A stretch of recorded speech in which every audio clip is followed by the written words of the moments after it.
একটি ট্রাক দেখতে পাচ্ছেন পানগুছি নদীর যে ফেরি রয়েছে সেই ফেরি থেকে একেবারে কিন্তু ঝুঁকিপূর্ণ অবস্থায় তার যে চালকের যে অংশ পিলার থাকে সেই সীমানা যে অতিক্রম করে ফেরিটি কিন্তু এইভাবে রয়েছে অবস্থায় রয়েছে একেবারে নদীর ঠিক মাঝ বরাবর। এখানে লক্ষ্য করেছেন একেবারে কিন্তু ঝুঁকিপূর্ণ, যে কোনো মুহূর্তে কিন্তু এই ট্রাকটি কিন্তু পড়ে যেতে পারে।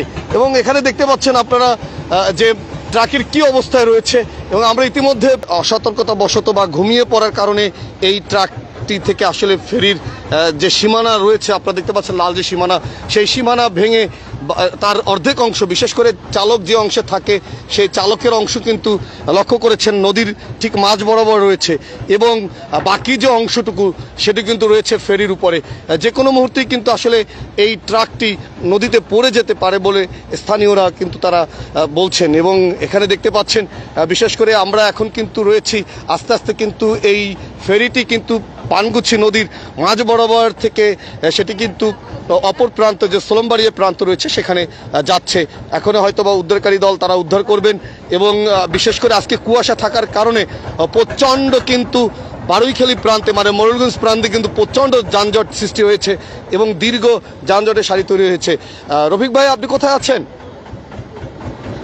আচ্ছা আচ্ছা, আমরা লাইভে আছি, আপনি একটু পল্টন দাঁড়াবেন, আমরা রফিক ভাইয়ের সাথে কথা বলবো। তিনি ফেরির ইজারাদার, তিনি আসলে অনেক ভালো মানুষ, তিনি সবসময় ফেরি যেন মানুষ সুন্দরভাবে যাতায়াত করতে পারে যার জন্য সর্বক্ষণ তারা চেষ্টা করে।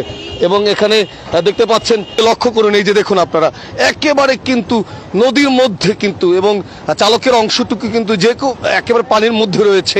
এবং এই যে লক্ষ্য করেছেন ট্রাকটি কিন্তু একেবারে কিন্তু লোড রয়েছে এবং তার যে নিচের অংশ লক্ষ্য করেছেন যে কিভাবে বেজে আছে।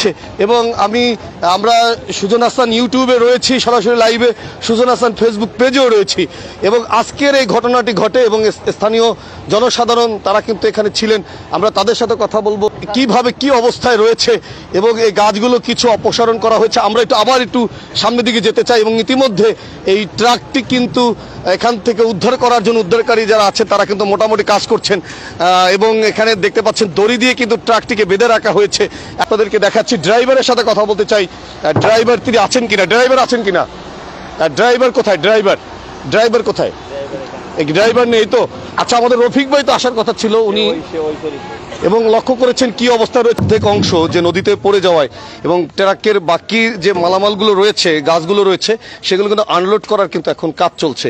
এবং বিশেষ করে এই যে লক্ষ্য করেছেন মোরেলগঞ্জ পানগুছি যে ফেরিঘাট রয়েছে, সেই ফেরিঘাটের একেবারে কিন্তু যে যদি একটু দেখাই আপনাদেরকে নিচের অংশটি একেবারে কি অবস্থায় বেজে রয়েছে।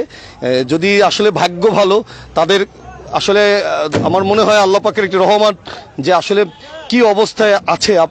আমরা একটু সাবধানে, আমরা নিচে আছি, এখানে দেখতে পাচ্ছেন কি অবস্থায় রয়েছে। আমরা যদি একটু নিচ থেকে আপনাদেরকে দেখাই, এই যে দেখুন আপনারা কি অবস্থায় এই ফেরিটি, মানে এই ফেরির উপরে এই ট্রাকটি কি অবস্থায় রয়েছে, এই যে লক্ষ্য করেছেন এখানে দেখতে পাচ্ছেন।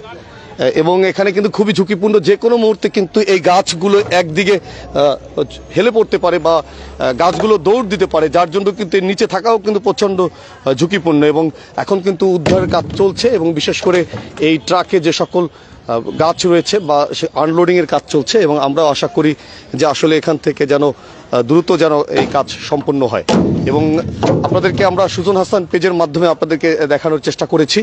আবারও শেষবারের মতন বলে রাখি, মোরেলগঞ্জ যে ফেরিঘাট রয়েছে সেই ফেরিঘাটে এই ট্রাকে লক্ষ্য করেছেন যে সেই ট্রাকটি সকালবেলা যে সোলমবাড়িয়া অংশের বিপরীতে সেই মোরেলগঞ্জ অংশ থেকে বা মোরেলগঞ্জ ঘাট থেকে এই ট্রাকটি যখন ফেরিতে ওঠে তখন নিয়ন্ত্রণ হারিয়ে ট্রাকের অর্ধেক অংশ কিন্তু নদীতে পড়ে যায়। এবং নদীতে পড়ে গেলে আসলে ভাগ্য সুপ্রসন্ন যে আসলে সেই রড থাকার কারণে এখানে দেখতে পাচ্ছেন যে আসলে তার নদীতে সম্পূর্ণ পড়ে না গিয়ে সেটি বেঁচে থাকে। এবং ফেরি কর্তৃপক্ষ বা যারা আছেন স্থানীয় জনসাধারণ তারা কিন্তু এসে এই যে দড়ি দিয়ে কিন্তু বেঁধে রেখেছেন যাতে করে আসলে এই ট্রাকটি যেন সম্পূর্ণ নদীতে না পড়ে যায়। এজন্য আসলে ধন্যবাদ দিতে হয় স্থানীয় জনসাধারণ, ফেরি কর্তৃপক্ষ, তারাও দ্রুত ঘটনাস্থলে ছিলেন।